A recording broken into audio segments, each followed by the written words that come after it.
In this lecture, we will explore the organelles of the human eukaryotic cell. In the 19th century, there was a debate among biologists over whether the insides of the cell were more like tomato soup or alphabet soup. Tomato soup has no finer internal structure. One spoonful is the same as any other spoonful. With alphabet soup, every spoonful is distinctly different. With one spoonful of alphabet soup, you may get the letters Q, M, O, and Z. In the next spoonful, you may find your name. Improvement in microscopes and staining techniques in the 19th century resolved the controversy in favor of the alphabet soup model. The insides of our cells have a diverse structure composed of specialized organelles, little cellular organs. The eukaryotic cell is divided into two regions, the nucleus and the cytoplasm. Let's begin our tour of the insides of the cell with a review of the cytoplasmic organelles. We begin with the organelles called the powerhouse of the cell, the mitochondria. You can see 4 mitochondria in the cytoplasm of this cell. Some cells, like muscle cells, contain hundreds of mitochondria. On the other hand, red blood cells contain no mitochondria. The mitochondria are the cellular refineries where the energy from dietary fuel molecules is converted to a compound called ATP, which the cell can use to do work. Here is an artist's view of a mitochondrion. Note it's composed of 2 membranes, a smooth outer membrane and a folded inner membrane. The folds are called cristae. What do you suppose is the significance of all these folds? They serve as a scaffolding for enzymes and transport proteins that enable the production of ATP. The center of the mitochondrium is called the matrix. Here we find circular chromosomes that contain about 3 dozen genes. The mitochondrion is the only site in the animal cell outside the nucleus where we house some of our genetic information. The mitochondria are thought to be prokaryotic cells that invaded the eukaryotic cells many eons ago and took up a symbiotic relationship with the eukaryotic cell. If you protect me, I'll make ATP for you. The reason biologists think that mitochondria were at one time bacteria is that their size resembles bacteria. They have circular chromosomes like bacteria, and the mitochondria can divide like bacteria. Yes, mitochondria can divide independent of the cell by simply splitting in 2, binary fission. Here is an electron micrograph of an actual mitochondrion. Note the smooth outer membrane and the folded inner membrane.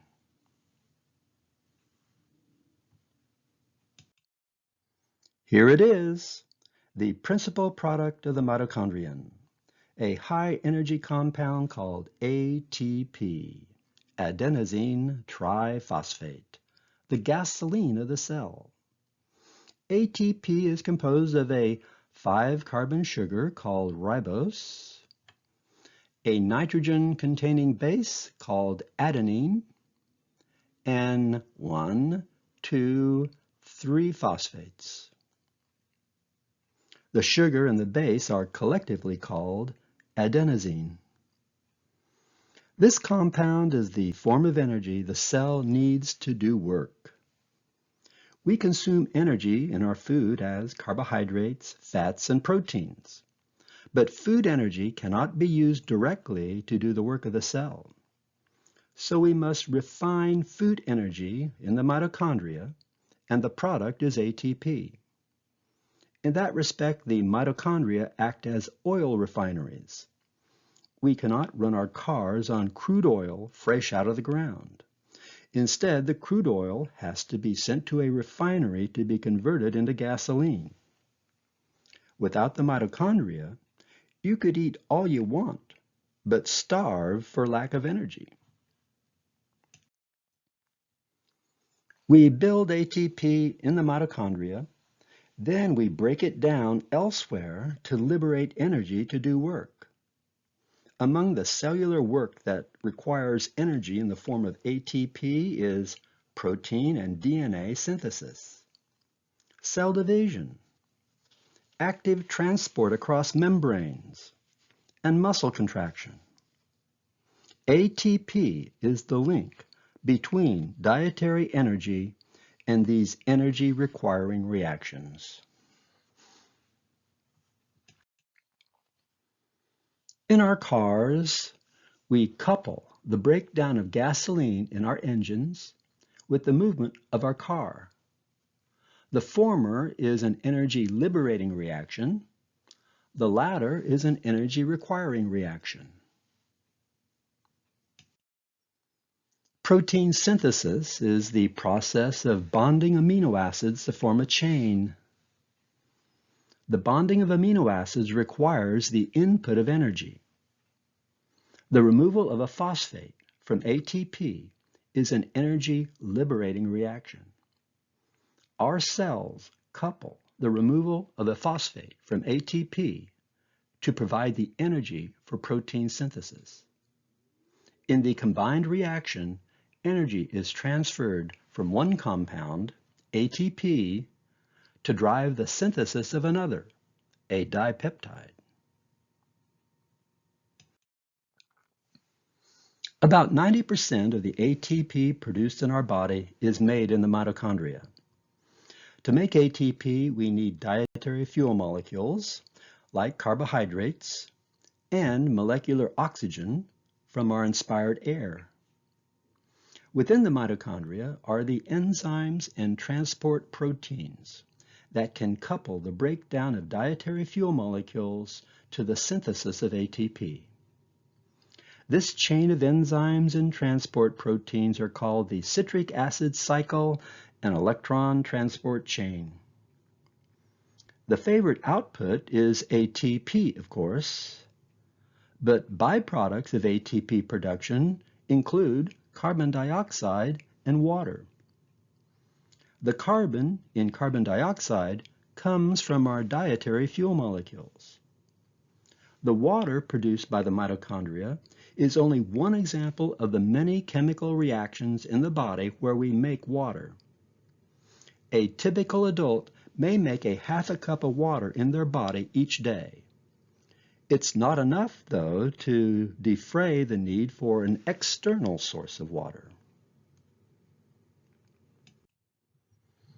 These are the principal dietary fuel molecules that are the source of energy to make ATP. The most significant source for most Americans is dietary carbohydrates, which provide a little more than half of the energy content of our diet. Digestible carbohydrates, such as sugar and starch, provide about 4 kilocalories of energy per gram. Next are fats, which account for about a third of our energy intake. Fats like butter and lard and corn oil supply a whopping 9 kilocalories of energy per gram. It doesn't take much fat added to your salad or baked potato to significantly raise the calorie content. Protein accounts for about 10% of our energy intake, although the body has more important uses for dietary protein than to make ATP. Proteins provide about 4 kilocalories of energy per gram. For some of you, alcohol may be a significant source of dietary energy. I won't mention any names, but you know who you are. Alcohol provides about 7 kilocalories of energy per gram, which is why light beer cannot be calorie-free like diet pop. Our next organelle is the endoplasmic reticulum, which is a vast network of channels within the cytoplasm that connects the nucleus to the plasma membrane. On this model, the endoplasmic reticulum is shown as membrane-bound channels. You can see them shown here in blue.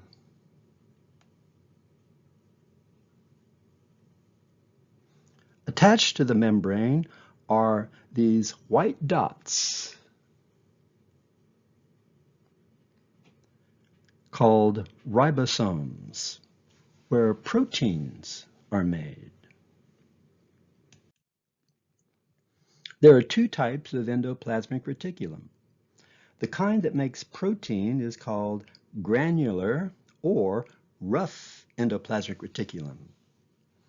The proteins made by granular endoplasmic reticulum usually end up on the plasma membrane or secreted from the cell. The other type of endoplasmic reticulum is called agranular or smooth. Smooth ER does not have the ribosomes on its membrane, but it does have enzymes that can manufacture fatty substances called lipids, like cholesterol. Smooth endoplasmic reticulum in the liver may also house enzymes for breaking down potentially toxic products. In skeletal muscle, smooth endoplasmic reticulum acts as a storage site for calcium ions. Cells may have differing amounts of the two types of endoplasmic reticulum. Cells of the adrenal cortex, which make steroid hormones, have an abundance of smooth ER. The endocrine cells of the pancreas that produce protein hormones have an abundance of rough ER. On this model, we can see mitochondria, shown in orange, and rough endoplasmic reticulum, shown in blue and white. The white dots represent ribosomes, the sites in the cell where proteins are made. The word ribosome literally means sugar bodies. Perhaps on Valentine's Day you can send your sweetheart a ribosome instead of flowers.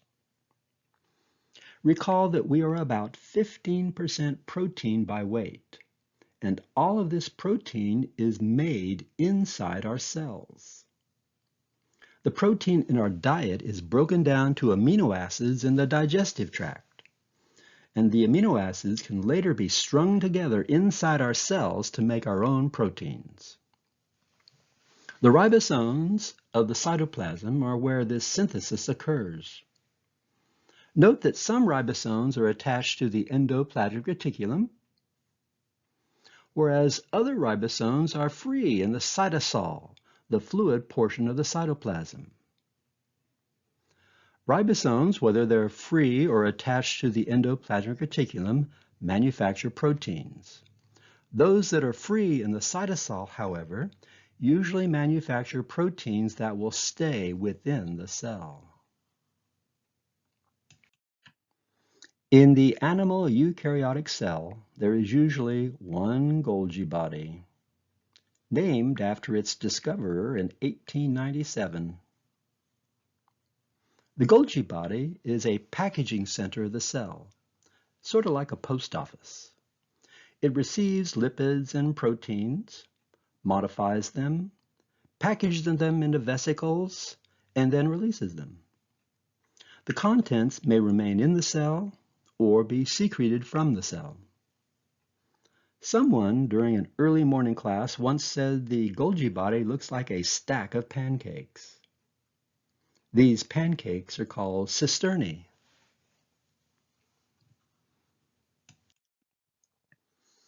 The Golgi body is responsible for producing another cytoplasmic organelle, the lysosome, which are shown here in yellow.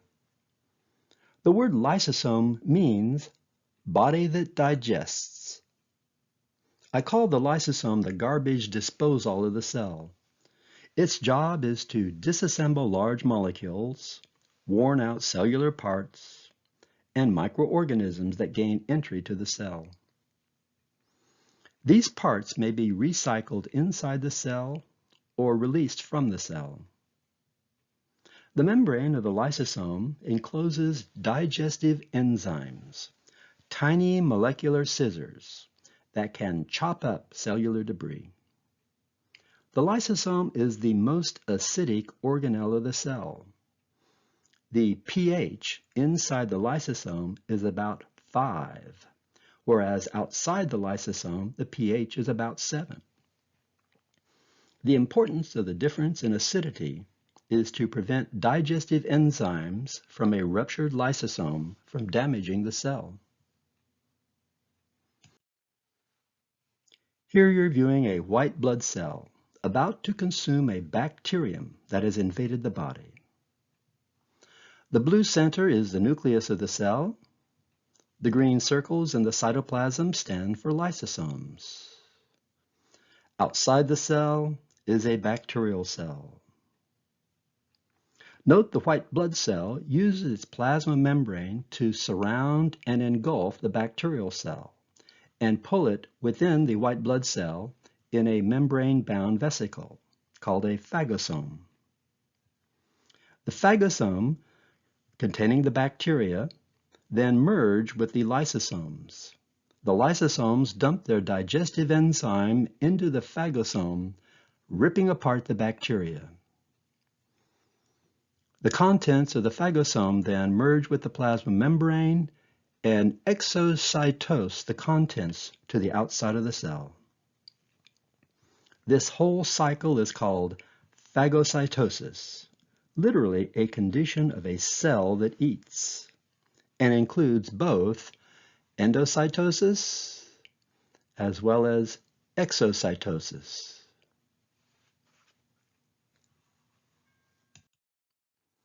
Here you see phagocytosis in action. To the right is an animation. To the left is an electron micrograph, color enhanced, of a white blood cell in pursuit of 2 bacteria that it may phagocytose and, using its lysosomes, destroy the bacteria.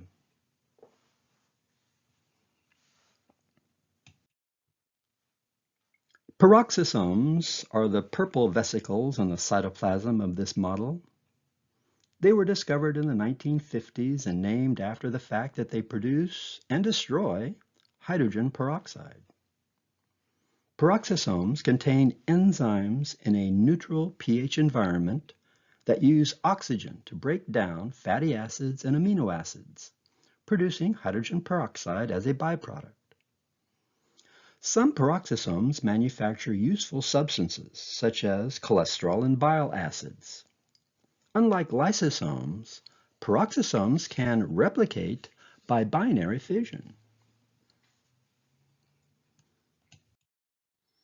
Our next cytoplasmic organelle is the centrosome, meaning central body. Here's an enlarged view. Most of the time, the cell contains only one centrosome. Within the centrosome are 2 bundles of microtubules arranged at right angles. Each bundle is called a centriole. 2 centrioles make up a centrosome. The centrosome is the heart of the cytoskeleton. Yes, your cells have a skeletal system. The cell skeleton is not made of bones, but of protein threads and tubules. Here you're viewing the cytoskeleton. The cytoskeleton helps maintain cell shape and is responsible for any cell movement. When white blood cells pursue bacteria, when muscle cells contract, or when a cell splits into 2, it is the cytoskeleton in action. Let's move from the cytoplasm to command central, the nucleus of the cell. Most human cells have one nucleus. However, red blood cells lack a nucleus. Skeletal muscle cells may have more than one nucleus. The nucleus is separated from the cytoplasm by two phospholipid bilayers, two membranes separated by a space. On this model, you can see the two membranes. The outer membrane is shown in blue and is part of the endoplasmic reticulum. The inner membrane is shown in yellow. This double membrane is often called the nuclear envelope. Before text messaging and email, if you wanted to send someone a message, you wrote a letter and placed it in an envelope, which has two membranes and a space in between for your letter. Protein complexes span the two membranes and allow for substances to enter and leave the nucleus. In this electron micrograph of the nuclear envelope, you can see the nuclear pores, which resemble the craters on the moon.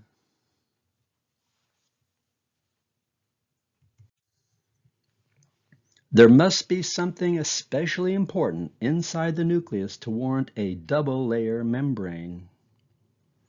One of the organelles of the nucleus is called the nucleolus. Here's a tongue twister for you. The nucleolus is an organelle of the nucleus. Bet you can't say it. Do you remember the ribosomes in the cytoplasm? Do you remember what they made? Proteins. The subunits that make up the ribosomes are manufactured in the nucleus at the nucleolus. But surely there must be something else in the nucleus that warrants double-layered protection. The added protection is most likely for the chromosomes, meaning colorful bodies, because their discovery depended on the invention of colorful microscope stains. The chromosomes are our true family jewels. We inherit our chromosomes from our parents, and these strands of proteins and nucleic acids contain the information needed to develop and maintain the cell. The nucleus is like the library of the cell, and the chromosomes are recipe books that contain the instructions on how to construct and maintain us. This illustration shows 4 chromosomes, but a typical human cell contains 46 chromosomes within its nucleus. I know what you're thinking. I'm good with 46 chromosomes. I'd be great with 48. No, you wouldn't, unless you were a chimpanzee. Different species have different numbers of chromosomes. Note that you cannot determine the intelligence of a species by its number of chromosomes. Otherwise, turkeys would be eating us for Thanksgiving. Each species has its optimal number of chromosomes. In most cases, if an organism inherits one too many or one too few chromosomes, it will spontaneously abort. Only in rare cases can an individual survive with abnormal numbers of chromosomes. One such situation is Down syndrome, where a child inherits one extra chromosome. The consequences, however, are retarded mental and physical development. Here you're viewing an organized display of human chromosomes called a karyotype. Note that the 46 chromosomes are paired in boxes, beginning with the largest pair of chromosomes. This pairing reflects that we inherit 2 sets of chromosomes from our parents. One set of 23 from mom, and the other set of 23 from the mailman, or dad. The paired chromosomes are called homologous chromosomes because they are similar in structure and function. So if you inherited this chromosome from your mother, this chromosome would have come from your father. If this one came from your father, this chromosome would have come from your mother. And although they look similar, they don't contain identical genetic information. Let's take a closer look at the structure and composition of a chromosome. Our chromosomes are 60% by weight protein and 40% nucleic acid. The blue represents the protein. The yellow strand is the nucleic acid. Until the 1950s, biologists believed that protein was the coding portion of the chromosome. Then a series of experiments demonstrated unequivocally that the coding portion of the chromosome was the nucleic acid. The protein served primarily as a structural matrix around which the nucleic acid was coiled. In effect, the proteins acted like a spool, and the nucleic acid was the thread around the spool. This tight organization kept the nucleic acid from getting tangled up or damaged. If we enlarge the nucleic acid from a human chromosome, we can see that it is a double-stranded molecule called DNA, short for deoxyribonucleic acid. Each DNA strand is constructed from building blocks called nucleotides. Each nucleotide is composed of a sugar, a phosphate, and a nitrogen-containing base. There are 4 different kinds of nitrogen bases in DNA: adenine, thymine, guanine, and cytosine, usually abbreviated by their first letters. The sugar and the phosphate form the rails of the double helix. The paired bases form the center or the steps of the double helix or spiral staircase. The 2 polynucleotide chains are held together by hydrogen bonding between paired bases. Note that the base pairing is very specific. Thymine pairs only with adenine, and cytosine pairs only with guanine. G with C, C with G, T with A, and so forth. This specificity of base pairing is the secret of DNA's replication. Once you know the nucleotide on one side of a strand, you can predict the nucleotide that goes on the complementary strand. The DNA molecule is twisted into a helix, making it the double helix.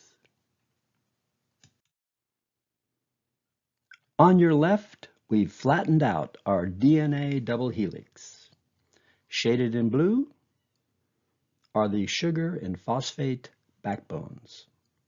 In the center are the paired bases: cytosine pairing with guanine, adenine pairing with thymine.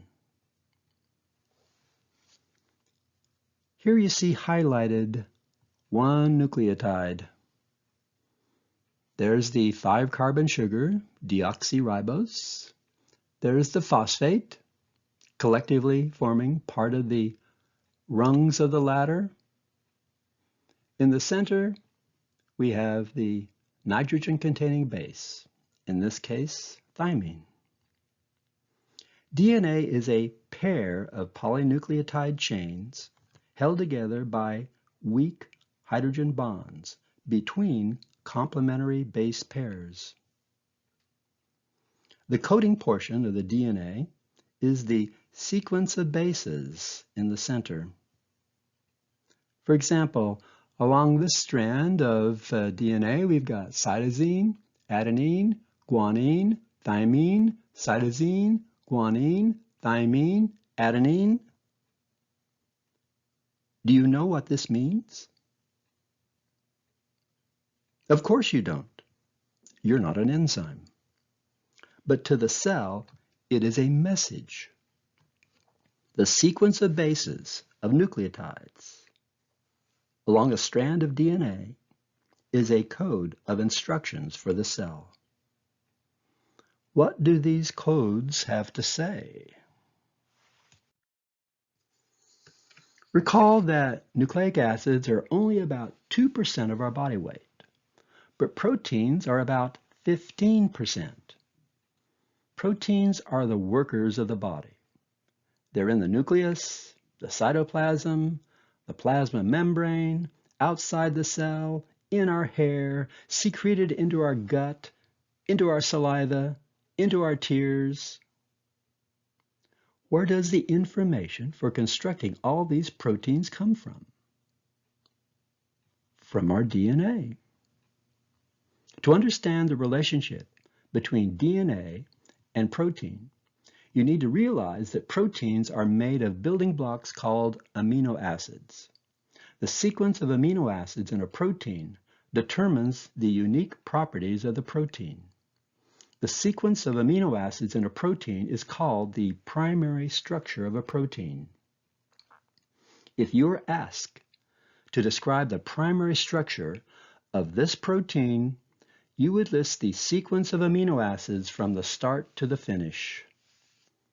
For this protein, it would be asparagine, glycine, phenylalanine, glutamate, glutamine, alanine, arginine, aspartic acid, cysteine, leucine, isoleucine, tryptophan, proline, tyrosine, serine, methionine, lysine, valine, histidine, and so on till we reach the end. The sequence of amino acids in this protein is coded by the sequence of nucleotides along a strand of DNA in the nucleus. In 1950, no one knew this. Now you do.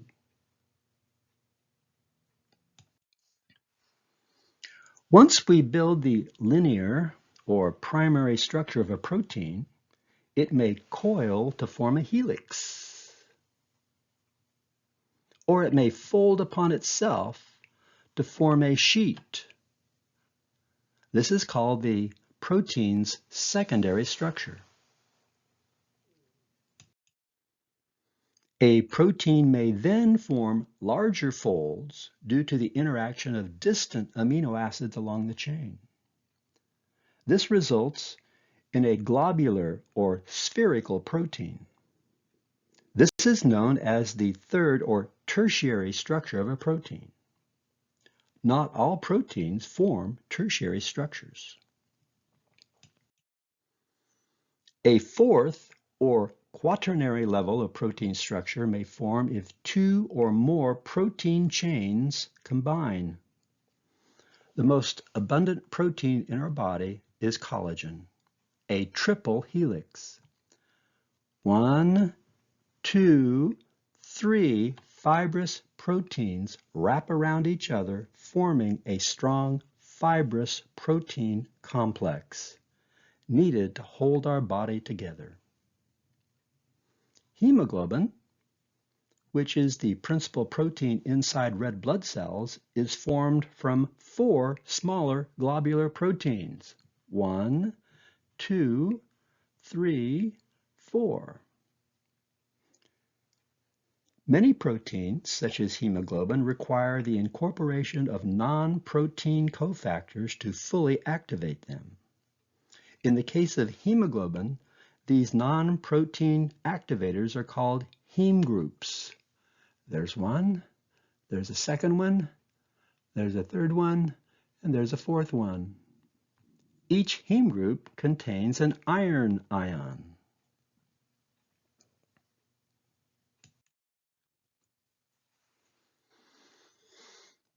Boy, do we have problems. 2 problems to be exact. The first problem is that DNA does not leave the nucleus, but protein synthesis occurs at ribosomes in the cytoplasm. The second problem is DNA contains only 4 unique letters in its alphabet: adenine, guanine, cytosine, and thymine. whereas proteins require at least 20 unique amino acids.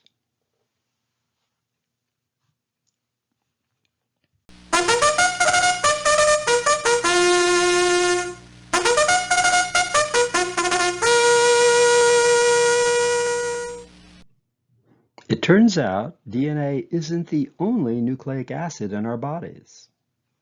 There is also RNA, short for ribonucleic acid. When the cell needs to make a particular protein, the sequence of DNA that codes for that protein is separated from its complementary strand. An enzyme called RNA polymerase walks along that strand of DNA that codes for the protein we need to make and manufactures a complementary RNA molecule from the information in the DNA. This RNA transcript then leaves the nucleus through the nuclear pores, enters the cytoplasm where ribosomes attached to it walk along it, reading the sequence of nucleotides or bases and constructing the corresponding protein. The same RNA transcript can be used to make multiple copies of the same protein. The flow of information in the cell is from DNA to RNA to protein. When a protein must be constructed, the DNA sequence that codes for the protein is read by enzymes that construct a complementary RNA molecule. This is called transcription. The messenger RNA molecule then leaves the nucleus through the nuclear pores, enters the cytoplasm, where ribosomes attach to it, walking along the strand of RNA, reading the sequence of nucleotides to construct the corresponding protein. When the protein is finished, it spontaneously folds into more complex structures. It then may be packaged into a vesicle and sent to the Golgi body for further processing. Here you see a double-stranded DNA molecule that has been separated to read the sequence of nucleotides on one of the strands and to construct a complementary RNA molecule. One of the differences between DNA and RNA is that RNA substitutes the base uracil for the base thymine.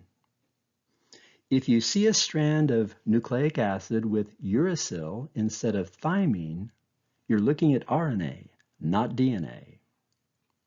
The RNA is constructed from a DNA template.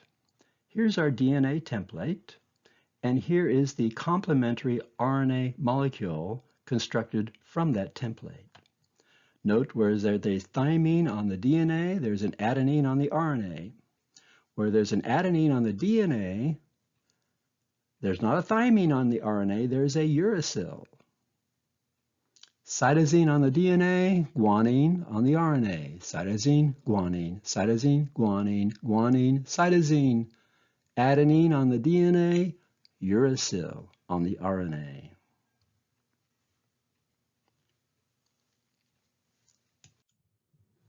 Here you see the process of transcription.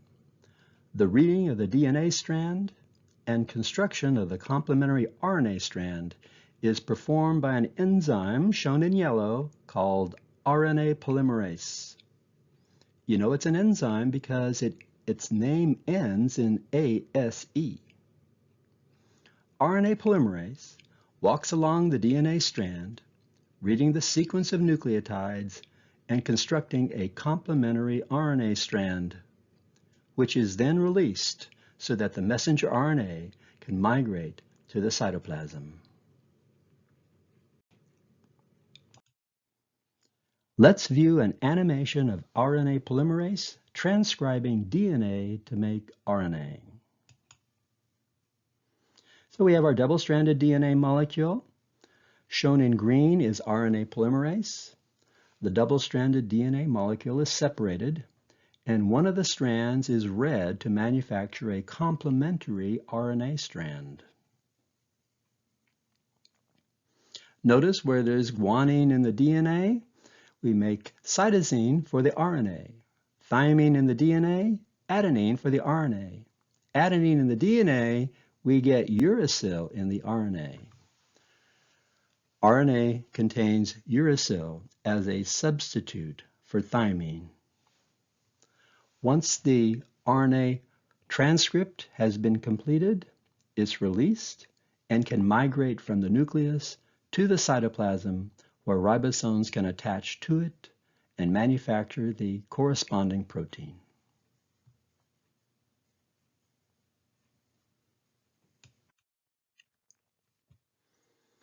Messenger RNA is the solution to how DNA can remain in the nucleus but code for protein synthesis in the cytoplasm. The other problem that had to be solved was how a language that contains only 4 letters in its alphabet, A, G, C, and T, can code for a language that contains 20 letters, the 20 amino acid building blocks of proteins. Clearly, one nucleotide cannot stand for one amino acid. You could only code for 4 different amino acids. What if 2 consecutive nucleotides stood for an amino acid? Then you could code for 4 times 4 or 16 different amino acids. But that's not enough. We need to code for 20 amino acids. What if 3 consecutive nucleotides stood for one amino acid? ATG stood for an amino acid, whereas GTA stood for a second, and TAG for a third, and TGC for a fourth, and so on. As a result, we could code for 4 times 4 times 4, or 64 unique amino acids. This is more than enough to represent all 20 amino acids. And this turned out to be the actual length of the nucleic acid code for an amino acid. 3 consecutive nucleotides equal 1 amino acid.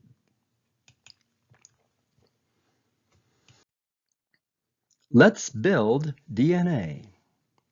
We start with a template or parent strand. An enzyme called DNA polymerase will walk along the parent strand and copy it as a complementary DNA strand. Where there's an adenine in the parent strand, we'll put a thymine in the complementary DNA strand. Guanine in the parent strand pairs with cytosine in the complementary strand. Cytosine pairs with guanine, guanine with cytosine, adenine with thymine, thymine with adenine, adenine, adenine, guanine with cytosine. Now let's use this complementary DNA strand to manufacture an RNA transcript. Where there's a thymine in the DNA, we'll have a adenine in the RNA. Cytosine in the DNA, we place a guanine in the RNA.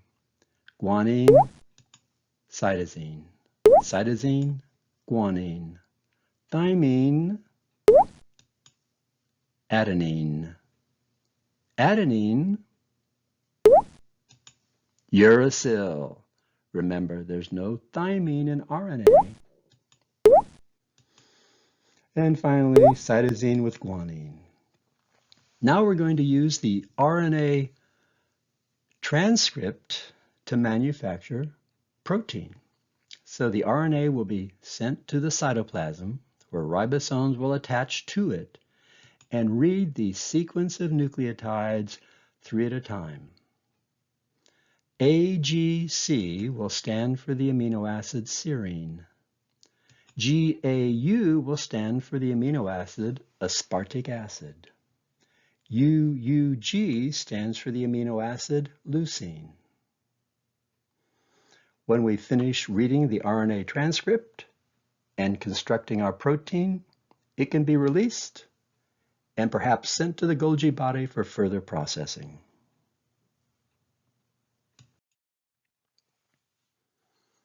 The 1960s saw the cracking of the genetic code. The result is this table showing the 64 unique RNA triplets, or codons, and the corresponding amino acid it represents. What this code says, for example, is that UCU in the RNA molecule stands for the amino acid serine, whereas UAU stands for the amino acid tyrosine, whereas CGC stands for the amino acid arginine. To create this table, researchers would manufacture an RNA chain of known repetitive composition, such as UUUUUU or poly-U, polyuracil. They would place this poly-U chain in each of 20 different test tubes that contained ribosomes and a different amino acid. Then the researchers looked to see if any tube contained a protein. With a poly-U RNA, the only tube that produced a protein was the one with the amino acid phenylalanine.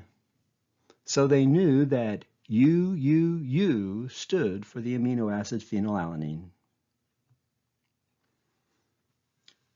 This process was done with all 64 unique RNA codons until the code was cracked. Note that because there are only 20 amino acids but 64 unique codons, there is a redundancy in the code. 6 different triplets stand for the amino acid serine and leucine. So for example, all 4 of these triplets stand for serine. And over here we have 2 more triplets that stand for serine. This is called a redundancy in the code. 3 of the codons don't stand for any amino acid. They act as stop codons, stop signs, telling the ribosome that the protein is finished.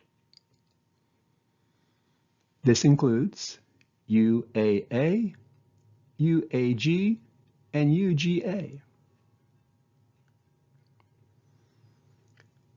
One codon does double duty.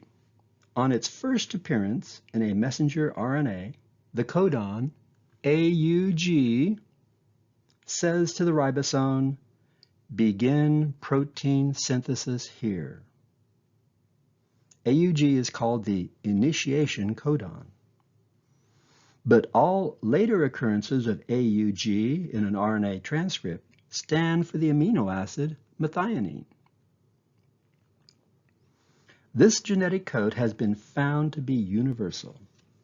The same code applies to human cells, dog cells, fish cells, plant cells, yeast cells, bacterial cells, with only minor exceptions. The universality of the genetic code means that a messenger RNA strand can be removed from the cells of one species and transferred into the cells of another species, and it will translate into the same protein. In the 1970s, the technology was developed to transfer genes from one species into another species so that the recipient species will make the same protein as the donor. This gene transfer or genetic engineering technology has led to a revolution in medicine. Since the 1970s, many human genes have been transferred into microorganisms or cell cultures to produce a variety of medicines, including human growth hormone and insulin. The universality of the genetic code also makes it possible to enhance the nutritional value of our foods. The rice plant is a poor source of vitamin A. In parts of the world where rice is a staple food, blindness due to vitamin A deficiency is common. A few years ago, scientists were successful in transferring 3 genes from other species into the rice plant, allowing the rice plant to produce large amounts of vitamin A. The result we call golden rice.